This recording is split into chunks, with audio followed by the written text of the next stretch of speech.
ஜெய் சாயிராம். ஜெய் ஜெய் சாயிராம். நம்ம சாய் அன்பர்கள் எல்லாரும் எப்படி இருக்கீங்க? எல்லாரும் நல்லா இருப்போம். ஓம் சாயிராம். நிரந்தரமில்லாத இந்த உலகத்தில் எதன் மீதும் ஆசையை வைத்து விடாதே. எதுவுமே இங்கு நிரந்தரமே இல்லை.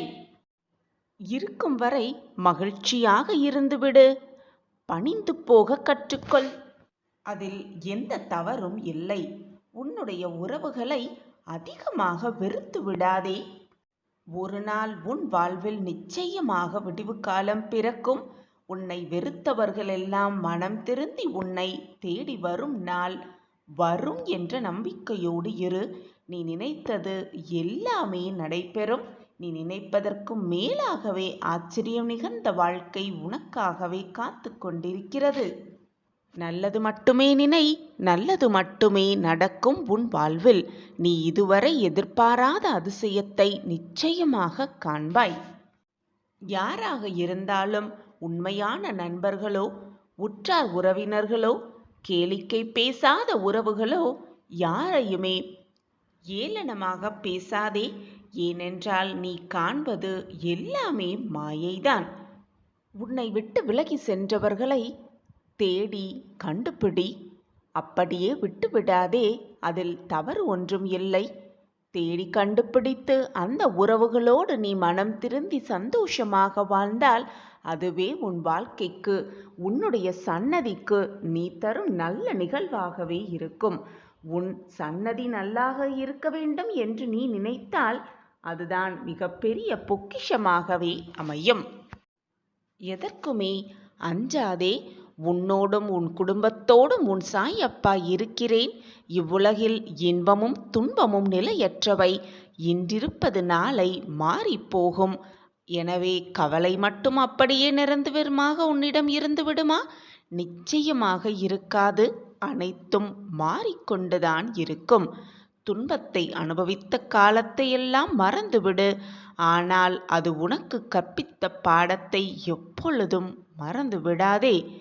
போதும், இந்த வாழ்க்கை என்ற சொல் தோன்றிவிட்டது. உன் உடைந்த மனது நிச்சயமாக நான் சரி செய்வேன். அதற்கு எனக்கு சிறிது நேரம் கொடு. நிச்சயம் உன்னையும் உன் பெற்றோரையும் உன்னுடைய குடும்பத்தையும் நன்றாக பாதுகாத்து நான் வாழ வைப்பேன். இது உன் சாயப்பா உனக்காகவே கூறும் சத்திய பிரமாணம். கண்ணாக மட்டுமே ஜீவன் இருக்கின்றது. அதிலுள்ள ஒளியாக நீயே இருக்கின்றாய் என்று நம்பிக்கையோடு இரு. நான் அனைத்தையும் பார்த்து கொள்வேன்.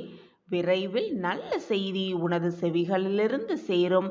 முழு கவனத்தையும் என் மேல் திருப்பிவிட்டாயல்லவா? உன்னுடைய அனைத்து பிரச்சனைகளையும் என் காலடியில் சமர்ப்பித்து விட்டாயல்லவா? இனி உன் வாழ்வில் எந்த கஷ்டமும் உன்னை நெருங்கவே நெருங்காது. நான் தான் உன்னோடு இருந்து கொண்டே இருக்கிறேனே. எதை உன்னால் ஏற்றுக்கொள்ள முடியவில்லையோ அதை மாற்ற முயற்சி செய். எதை மாற்றிக்கொள்ள முடியவில்லையோ அதை அப்படியே ஏற்றுக்கொள்ள முடிவு செய்துவிடு. இதுதான் வாழ்க்கையின் ரகசியம் கூட. என்னை சரணாகதி அடைந்தவர்கள் துன்பத்தில் விழும் தருவாயில் எனது 4 கரங்களையும் கொடுத்து அவனை மேலே எழச் செய்வேன் என்று, அவனை கண்ணிமை போல எப்பொழுதும் காப்பேன் என்று நான் உனக்கு உறுதிமொழி அளிக்கிறேன். என் வாக்கு என்றாவது பலித்ததுண்டா? எப்பொழுதுமே காத்திருக்க கற்றுக்கொள். எல்லாவற்றுக்கும் உரிய ஒரு நேரம் இருக்கிறது. அவசரப்படுவதாலோ வேதனைப்படுவதாலோ மனபாரமாக இருந்தாலோ கண்ணீர் சிந்துவதாலோ நிம்மதிதான் தொலையுமே தவிர நன்மை எதுவுமே கிடைக்கப் போவதில்லை. உனக்கான அந்த நேரம் வரும் வரை நீ காத்து கொண்டுதான் இருக்க வேண்டும். அதை தவிர வேறு வழி உனக்கு இல்லவே இல்லை. எப்போதும் எல்லாவற்றுக்காகவும் சந்தோஷமாகவே இரு. நான் உன்னோடு இருப்பதால் நீ அனைத்தையும் ஜெயிக்கத்தான் போகிறாய். இன்றல்ல என்றாவது ஒரு நாள் உன் வாழ்வில் நீ நிச்சயமாக ஜெயிப்பாய். உன் கஷ்டங்களுக்கெல்லாம் விடிவு காலம் வந்துவிட்டது. உன் துயரங்கள் எல்லாம் ஒரு முடிவுக்கு வந்துவிட்டது. உன்னுடைய வசந்த காலம் ஆரம்பமாகிவிட்டது. வாழ்வில் எல்லாமே ஆனந்தம்தான். உன் முகம் ஆனந்தத்தில் இருப்பதை பார்க்க ஆவலோடு உன் சாயி தேவாவும் காத்து கொண்டுதான் இருக்கிறேன். நம்பிக்கை மட்டும் என்மேல் வைத்துவிட்டு உனக்கான வேலையை நீ செய்து கொண்டே இரு. உனக்கு வர வேண்டியதை நான் எப்படியாவது உன்னிடம் கொண்டு வந்து சேர்ப்பேன். நான் இருக்கிறேன், எதற்குமே கலங்காதே. கர்மாவை மாற்றவே முடியாது. கடவுளை எதற்காக கும்பிட வேண்டும் என்று நீ நினைக்கலாம். கர்மாவின் தீவிரத்தை குறைத்து அதை நல்ல வழியில் மாற்ற வழி காட்டுவதற்காகத்தான் இந்த குரு வழிபாடு என்பதை தீர்க்கமாக நம்பு. உன்னுடைய கர்மாவின் வலிமைகளை குறைத்து உனக்கான நிம்மதியான வாழ்க்கை, மகிழ்ச்சியான வாழ்க்கையை அமைத்து தரவே உன் சாயப்பா உனக்காகவே காத்து கொண்டிருக்கிறேன். மனதை மட்டும் விட்டு விடாதே. உரசாமல் வைரத்தை பட்டை தீட்ட முடியாது. நெருப்பில்லாமல் தங்கத்தை தூய்மைப்படுத்தவும் முடியாது. அதுபோல நல்லவர்கள் சோதனைக்கு உள்ளார்களே தவிர அவர்கள் எப்பொழுதும் வீழ்ந்து விட மாட்டார்கள். நான் வீழவும் விடமாட்டேன். என் பார்வை எப்பொழுதும் உன் மீதுதான் இருக்கிறது. என்னை மீறி உன்னை யாரும் நெருங்கவும் முடியாது, தொடவும் முடியாது, உனக்கு தீங்கு இழைக்கவும் முடியாது. நான் தான் உன்னோடு இருந்து கொண்டிருக்கிறேனே, பின் ஏன் உனக்காக இந்த மனக்குழப்பம்? அப்பா இருக்கிறார், அனைத்தையும் பார்த்து கொள்வார் என்ற நல்ல சிந்தனையோடு நல்ல எண்ணங்களோடு இரு. நீ நினைப்பதற்கு மேலாகவே நான் உன்னை வாழ்க்கையில் உயர்த்துவேன். உனக்கும் எனக்கும் பூர்வ ஜென்ம புண்ணியம் இல்லை என்றால் நாம் வாழும் வாழ்க்கைக்கு அர்த்தமே இல்லாமல் போய்விடும். நான் உனக்கு குருவாக இருப்பது கூட அர்த்தமே இல்லாமல் போய்விடும். நீ பூர்வ ஜென்ம புண்ணியத்தில் செய்த அனைத்துமே இப்பொழுது மன்னிக்கப்பட்டு உன் கர்மாவின் வலிமைகளை நான் குறைத்து கொண்டிருக்கிறேன். உன் கர்மா கூடிய விரைவில் உன்னை விட்டு விலகி நீ நினைத்தது எல்லாமே நடக்கும். நீ நினைத்தது எல்லாம் நடந்து ராஜயோக வாழ்க்கையோடு நீ உன் வாழ்க்கையை மகிழ்ச்சியாக சந்தோஷமாக வாழப்போகும் அந்த நொடி உன்னை நெருங்கிக் கொண்டிருக்கிறது. வேதனைப்பட்டு கொண்டே உன்னை நெருங்கும் அந்த மகிழ்ச்சியை தவற விட்டு விடாதே. நான் உன்னோடு தான் இருக்கிறேன். உனக்காக அனைத்தையும் செய்து கொடுப்பேன். உன்னை வாழ்க்கையில் முன்னேற்றுவேன். இதுதான் உன் சாய் அப்பா உனக்காகவே கொடுக்கும் சத்திய வாக்கு. என் வாக்கு என்றுமே பொய்யாகாது. என்னை நம்புபவர்களை நான் விட்டு கொடுத்ததும் இல்லை, அவர்களை விட்டு சென்றதும் இல்லை. நீ தேடி சென்ற காலமெல்லாம் விலகி அனைத்தும் உன்னை தேடி உனது வருகைக்காக காத்திருக்கும் நேரம் இதுதான். கவலைகளுக்கு என்றுமே இடம் தராதே. மனம் தளராமல் இரு. அனைத்தும் உனக்கு சாதகமாகும். நீ நினைத்தது நினைப்பதற்கு மேலாகவே உனக்கு நல்லதாகவே நிகழும். வாழ்க்கையில் மகிழ்ச்சியாக வாழ என்ன செய்ய வேண்டும் என்பதை உன் சாயப்பா சொல்கிறேன்.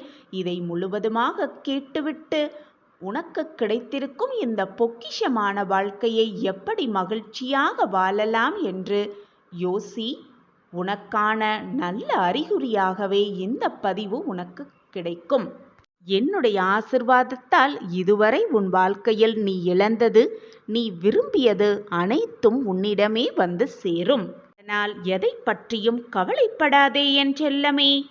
எது நீ இழந்தாலும், எது உன்னை விட்டு சென்றாலும், எது உன் மனதை காயப்படுத்தினாலும் உன் சாயப்பாவை மட்டும் நீ விலகவே இல்லை குழந்தையே. நானும் உன்னை விலகவே மாட்டேன். உன் சாயப்பா உன் மீது காட்டும் பரிவையும் பாசத்தையும் அன்பையும் நீ இதுவரை இழக்கவே இல்லை.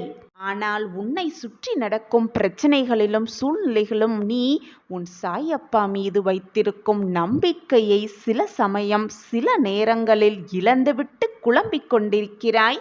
அதனால்தான் நான் அனைத்தையும் இழந்துவிட்டேன், எனக்காக யாருமே இல்லை, கவலைக்கு கூட தோள் சாய யாருமே இல்லை, என் வாழ்க்கையில் என்னை மீட்டெடுக்க எவருமே இல்லை என்று புலம்பிக் கொண்டிருக்கிறாய். உன்னையும் வேதனைப்படுத்தி கொண்டு எப்பொழுதுமே உன் அருகில் இருக்கும் உன் சாயப்பாவையும் போட்டு குழப்பிக் கொண்டிருக்கிறாய் என் கண்மணியே. ஒன்றை நன்றாக புரிந்து கொள் என் கண்மணியே. நீ என்ன எடுத்து வந்தாய், இப்பொழுது நீ இழந்து கொண்டிருக்கிறாய் என்று நினைத்து கொண்டிருக்கிறாய். எதையுமே நீ எடுத்து வரவும் இல்லை. இப்பொழுது நீ இழந்தது எதுவும் பெரிதாக இழந்து விடவும் இல்லை. உன்னுடைய கர்ம வினையின் காரணமாகவே இதுவெல்லாம் உன் வாழ்வில் நடக்கிறது என்பது உனக்கு புரிகிறதா, அல்லது புரிந்தும் புரியாதது போல் இருக்கிறாயா? உன் வாழ்வில் நீ இதுவரை இழந்ததை எல்லாம் மீட்டுத்தர உன் அப்பா நான் இருக்கும் பொழுது எனக்காக யாருமே இல்லை என்று நீ வேதனைப்படுவதும் கோபப்படுவதும் எனக்கு வருத்தமாக இருக்கிறது பிள்ளையே. உன்னுடைய காத்திருப்புக்கான சரியான பலனை நான் நிச்சயமாக உனக்கு கொடுப்பேன். இதில் எந்த ஒரு மாற்றமுமே இல்லை. வாழ்க்கையில் மகிழ்ச்சியாக வாழ சில வழிமுறைகளை கூறுகிறேன், கேட்டு அதன்படி நட. எப்பொழுதும் உன் வாழ்வில் நிம்மதி இருக்கும். நிம்மதி இருந்தால் மகிழ்ச்சி தானாகவே வந்துவிடும்.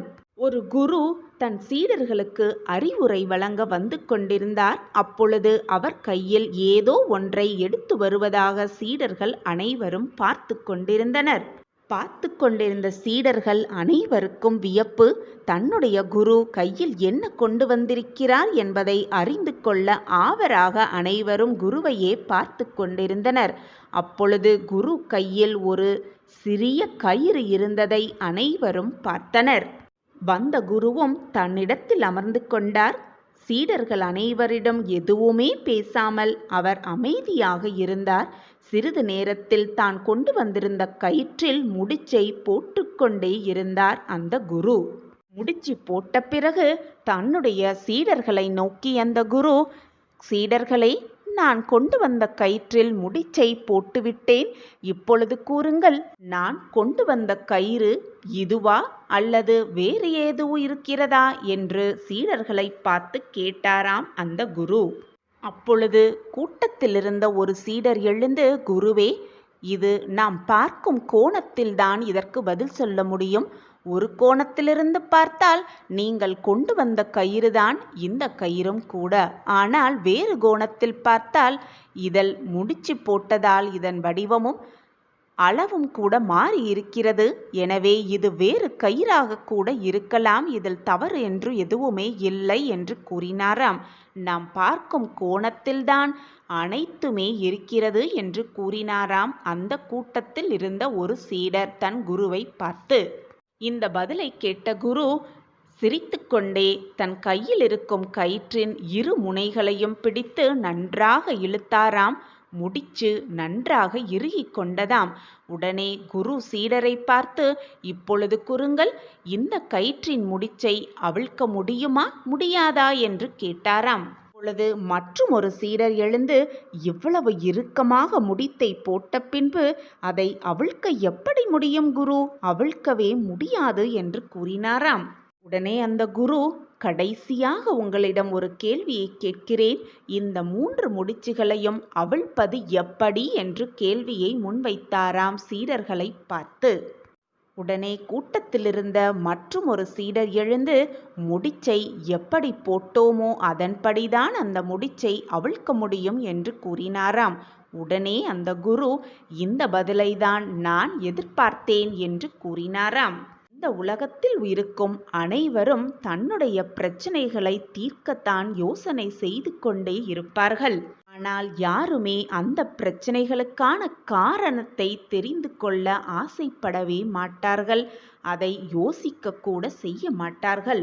அதே போலதான் இந்த உலகத்தில் உள்ள அனைவரும் எதற்கெடுத்தாகவும் கோபப்படுவார்கள். அந்த கோபத்திலிருந்து எப்படி வெளியே வருவது, அந்த கோபத்திலிருந்து எப்படி மீள்வது என்று தெரியாமல் தவித்து கொண்டிருப்பார்கள். இந்த முடிச்சை போல அந்த கயிறின் அந்த முடிச்சை அவிழ்த்தால் கூட அந்த கயிறின் அடிப்படை குணம் எப்படி மாறாதோ, உன்னுடைய அடிப்படை குணமான மனித குணம் என்பது எப்பொழுதுமே மாறாது. இந்த கயிறுகளில் இருக்கும் முடிச்சுகளை அவிழ்ப்பது போல நம் வாழ்க்கையில் இருக்கும் பிரச்சனைகளையும் சிக்கல்களையும் நம்மால் தீர்க்க முடியும் யோசனை செய்வதால். குழந்தையே, உன் வாழ்க்கையில் பிரச்சனைகளும் கவலைகளும் துன்பங்களும் இருக்கத்தான் செய்யும். அதேபோல அந்த பிரச்சனைகளுக்கான தீர்வும் அந்த கஷ்டங்களுக்கான மருந்தும் அந்த வேதனைகளுக்கான வலி தீர்க்கும் மருந்தும் நிச்சயமாக இருக்கவே செய்யும். எனவே என் குழந்தையே, உன் வாழ்க்கையில் ஏற்படும் பிரச்சனைகளையும் தோல்விகளையும் பார்த்து பயந்து பயந்து அந்த பிரச்சனைகளுக்காகவே உன் வாழ்க்கையை வீணாக செலவழித்து கொண்டிருக்கிறாய். உன் வாழ்க்கையை வீணாக்கி கொண்டிருக்கிறாய் குழந்தையே. உன் வாழ்க்கையில் நீ போட்ட முடிச்சை நிச்சயமாக அவிழ்க்கலாம். முயற்சி செய்து கொண்டே இரு. முயன்றால் முடியாதது என்று எதுவுமே இல்லை. உன் வாழ்க்கையை நீ மகிழ்ச்சியாக வாழ வேண்டும் என்று நினைத்தாலே நீ மகிழ்ச்சியாக வாழலாம். உன் வாழ்க்கையை மகிழ்ச்சியாக வாழ வைப்பதற்கு வேறு யாரும் வரவும் முடியாது. உன் வாழ்க்கையில் வந்தாலும் உன்னை மகிழ்ச்சியாக வாழ வைக்கவும் முடியாது. நீ நினைத்தால்தான் நீ மகிழ்ச்சியாக வாழ முடியும். உன் வாழ்க்கையை மற்றவர்கள் வாழவும் முடியாது. மற்றவர்களின் சந்தோஷத்திற்காக அடுத்தவரின் வாழ்க்கையை நீ வாழவும் முடியாது. உன் வாழ்க்கையை நீ வாழ்ந்து தான் ஆக வேண்டும். அதை மகிழ்ச்சியாக வாழ வேண்டுமா, நிம்மதியாக வாழ வேண்டுமா, அல்லது போராட்டத்தோடே கழிக்க வேண்டுமா என்பதை நீதான் முடிவு செய்ய வேண்டும் குழந்தையே. உனக்கு கிடைத்திருக்கும் இந்த பொக்கிஷமான வாழ்க்கையை சந்தோஷமாக, நிம்மதியாக, ஆனந்தமாக, அற்புதமாக வாழ கற்றுக்கொள். உன் வாழ்க்கையில் எப்பொழுதும் உனக்கு துணையாக உன் அப்பா இருக்கும் பொழுது எதற்காகவும் பயப்படாதே. நம்பிக்கையோடு இரு. என்றாவது ஒரு நாள் வாழ்க்கை வெடியும் என்ற நம்பிக்கையோடு, தன்னம்பிக்கையோடு முயன்று கொண்டே இரு. உன் வாழ்க்கை உன் கையில்தான். நான் இருக்கிறேன் அனைத்திற்கும் சாட்சியாக. எனவே கலங்காதே. என்னை அன்போடு சாயி என்று அழைப்பவர்களுக்கும், என்னை அன்போடு அப்பா என்று அழைப்பவர்களுக்கும் அவர்கள் விரும்பியதை, அவர்கள் ஆசைப்படுவதை தானாகவே முன்வந்து நான் செய்து தருவேன். என்னுடைய பொக்கிஷமான பிள்ளைகளின் தேவை என்ன என்பதை அறிந்து கொண்டு நான் ஒவ்வொரு நொடியும் செய்து கொண்டுதான் இருக்கிறேன். இதோ இன்று உன்னை நான் தேர்ந்தெடுத்துள்ளேன். யார் யாருக்கு என்ன எப்பொழுது நிகழ வேண்டுமோ, எப்பொழுது நடக்க வேண்டுமோ அப்பொழுதுதான் நடக்கும். எல்லோருக்குமே அந்த பொக்கிஷமான வாய்ப்பு கிடைத்து விடுவதில்லை.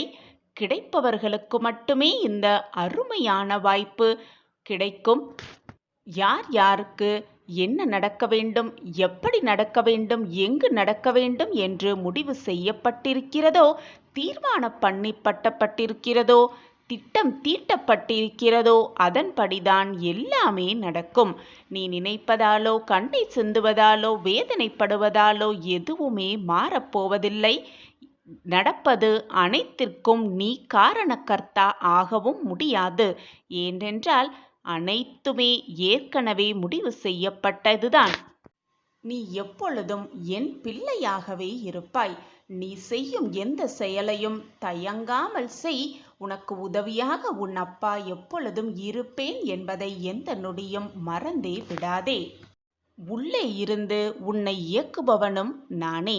நீ மற்றவர்களுக்காக என்னிடம் வந்து பிரார்த்தனை செய்யும் பொழுது உன்னுடைய நல்ல எண்ணம் எனக்கு நன்றாகவே புரிகிறது. உன்னுடைய மனமும் என்னால் புரிந்து கொள்ளவும் முடிகிறது. கேட்காமலேயே அனைத்தையும் செய்யும் உன் சாயப்பா நீ என்னிடம் வந்து கேட்ட பிறகும், மற்றவர்களுக்காக அதுவும் கேட்ட பிறகும் உனக்கு கொடுக்க வேண்டியதை நான் கொடுக்காமல் இருப்பேனா? அல்லது நீ வேண்டி விரும்பியதை நான் நிறைவேற்றாமல் இருப்பேனா? உன்னுடைய எண்ணங்கள் தான் உன் வாழ்க்கையாகவே மாறும். உன் எண்ணத்தை நீ மாற்ற வேண்டுமென்றால் முதலில் உன்னுடைய வாழ்க்கையை மாற்று. வாழ்க்கை நடைமுறையை மாற்ற பழகு. உன் எண்ணம் தானாகவே மாறிவிடும். உன் வாழ்க்கையும் தானாகவே மாறிவிடும். உனக்கான நல்லது நடக்கத்தான் போகிறது. அதை நடத்தி வைப்பதற்காகவே நான் உன் இல்லத்திற்கு வந்திருக்கிறேன். இப்பொழுது இந்த பதிவு உன் கண்கள் பட்டிருக்கிறது என்றாலே உனக்கான ஒவ்வொரு நல்லதும் ஒவ்வொன்றாக நிகழப்போகிறது, அருகில் வந்துவிட்டது என்று அர்த்தம்தான். உன்னுடைய விதி மாறும் நேரம் வந்துவிட்டது. உன்னுடைய விதி மாறும் சமயம் வந்துவிட்டதால்தான் இந்த பதிவு உன் கண்களில் பட்டிருக்கிறது. இனி நீ நினைத்தபடி, நீ நினைக்காதபடியும் உன் வாழ்க்கை மாறப்போகிறது. நீ நினைத்தபடியும் உன் வாழ்க்கை மாறப்போகிறது. உனக்கு என்ன தேவை என்பது உன் சாயப்பாவிற்கு உன்னை விட நன்றாகவே தெரியும். உனக்கு எப்பொழுது எதை கொடுத்தால் நீ மகிழ்ச்சியாக இருப்பாய் என்பதும் எனக்கு நன்றாகவே தெரியும். எனவே சந்தோஷமாக இரு. உனக்கான வாய்ப்பு, உனக்கான நல்ல மாற்றங்கள், உனக்கான நல்ல வாழ்க்கை காத்து கொண்டிருக்கிறது. இது சர்வ நிச்சயமாக நடக்கும். இது உன் சாயப்பா உனக்காகவே கொடுக்கும் சத்திய வாக்குதான். நமக்கு தேவையில்லாதது எல்லாம் விலக்கப்பட்டு தேவையானது எதுவோ, வாழ்க்கைக்கு எது தேவையோ அதுதான் நம்முன் வந்து நிற்கும். இதுதான் விதியின் விளையாட்டு. நடக்கப் போவதை மாற்றி அமைப்பதற்கு மாற்றும் திறமை யாருக்குமே இந்த உலகத்தில் இல்லை. எது நடக்குமோ, எது நடக்க வேண்டுமோ அது நிச்சயமாக நடந்தே தீரும், நடந்தே தீரும். இதுதான் வாழ்க்கையின் ரகசியம். நமக்கு நிகழும் அனைத்தும் இறைவனால் நிர்ணயிக்கப்பட்டதே என்பதை தீர்க்கமாக நம்பு. நல்லது நடந்தால் அதை அதிசயமாக எடுத்துக்கொண்டு ஆச்சரியமாக பார்க்க பழகு. அதுவே உனக்கு நடக்கும் நிகழ்வுகள் கெட்டதாக உனக்கு முடிந்தால் அதை அனுபவமாக எடுத்துக்கொள். அடுத்து வரும் வாழ்க்கையில் நீ வெற்றி பெறலாம், உனக்கான அதிசயம் நடக்கும் என்ற நம்பிக்கையோடு இரு. எல்லையே இல்லாத இந்த பிரபஞ்சத்திடம் தன்னம்பிக்கையோடு நீ எதை கேட்டாலும் அது நிச்சயமாக உன்னிடம் கிடைக்கும். ஆனால் நம்பிக்கையோடு கேட்டுப்பார். கிடைக்குமா கிடைக்காதா என்ற சந்தேகத்தோடு எதையுமே கேட்காதே. முழு நம்பிக்கையோடு எனக்கு இது கிடைக்கும் என்ற நம்பிக்கையோடு கேட்டுப்பார். அனைத்தும் உனக்கு வசமாகும். நீ நினைப்பதற்கு மேலாகவே உன்னுடைய வாழ்க்கை மிக பிரகாசமாகவே இருக்கும். நினைப்பதற்கு எதிராக நடப்பதே விதி என்றால் எதையும் நினைக்காமல் அதன் போக்கில் விட்டுவிட வேண்டியதுதானே. எதற்காக அதை போட்டு சிந்தித்து கொண்டு மனதை போட்டு குழப்பிக்கொண்டு நீயும் குழப்பமடைந்து உன்னை சுற்றி இருப்பவர்களையும் குழப்பமட வைக்கிறாய்? எது நடக்க வேண்டுமோ அது நடந்துட்டு போகட்டும், எது நிகழ வேண்டுமோ அது நிகழ்ந்துவிட்டு போகட்டும் என்று அப்படியே விட்டுவிடு. விதியின் போக்கு உன் வாழ்க்கையை மாற்றியமைக்கும். நான் அதை பார்த்து கொண்டுதான் இருக்கிறேன். உன் வாழ்க்கைக்கு தேவையான அனைத்தையும் நான் செய்வேன் சர்வ நிச்சயமாக. ஒன்றை நன்றாக புரிந்து கொள். எந்த எண்ணங்களை அதிகமாக நேரம் சிந்தித்து கொண்டோ இருக்கிறோமோ, எதை பற்றி மனதை ஓட்டம் ஓடிக்கொண்டே இருக்கிறதோ அது கண்டிப்பாக வாழ்க்கையில் நடக்கும். உன்னை விட அதிகமாக புண்ணியம் செய்தவர்கள் இந்த உலகத்தில் யாருமே இருக்க முடியாது. நான் கண்டெடுத்த பொக்கிஷம் நீ. உனக்கு நல்லது நடக்காமல் வேறு யாருக்கு நடக்கும்? உனக்கான நல்லதை நடத்தி வைக்கவே உன் சாயப்பா உனக்காகவே காத்து கொண்டிருக்கிறேன்.